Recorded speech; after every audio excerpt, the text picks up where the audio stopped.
Kokemachine for real fishing. Here I am at the Sunset Park access point. As you can see, it's in great shape. Things are looking good. It's been cold over the last while, so everything's held together.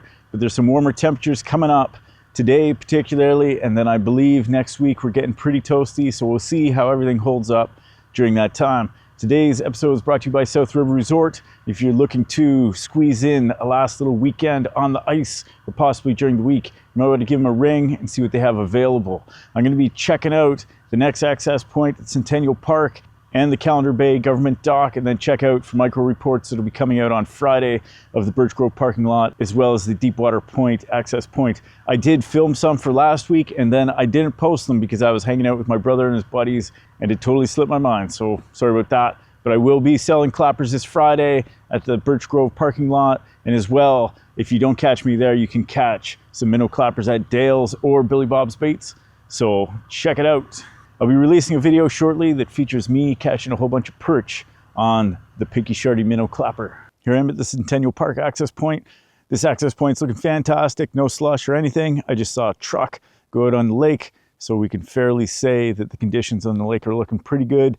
Last time I checked, there was a significant amount of snow on top of the lake, so be wary when you're going out there. I know snowmobiles, I think it's great travel. Otherwise, for vehicles of the wheeled persuasion, you might get into some pickles if you're veering off the main trails. So great news. One of the biggest questions people ask me as far as when they're coming up here to do some night camping is, where do I park overnight to get my fish on? And usually the answer is on the ice or nowhere. But luckily, Callander Bay has recently brought in a pilot project that allows you to park in the north parking lot here at the Callander Bay Centennial Point access, and as well the upper parking lot near the government dock. So the parking lot you're allowed to park overnight in is not this one that's closest to the launch, but the one that's closest to the road, I believe. Correct me if I'm wrong. Here I am at the government dock access point in Callander. I can tell you that it is also looking fantastic. Again, warmer weather in the future might degrade this, but so far everything's holding up good. As long as we keep some cold temperatures at night, everything should keep looking good.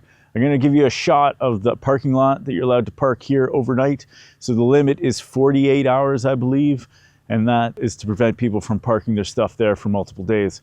Anyway, I appreciate that the Callander Bay governing bodies have decided to do this because it gives people who are night camping and people who are coming up for tourist reasons to enjoy somewhere to park overnight and not clog up your streets where you have to give them fines and whatnot for parking out there. Keep your eyes open for those micro reports, and we'll talk to you guys in the very near future.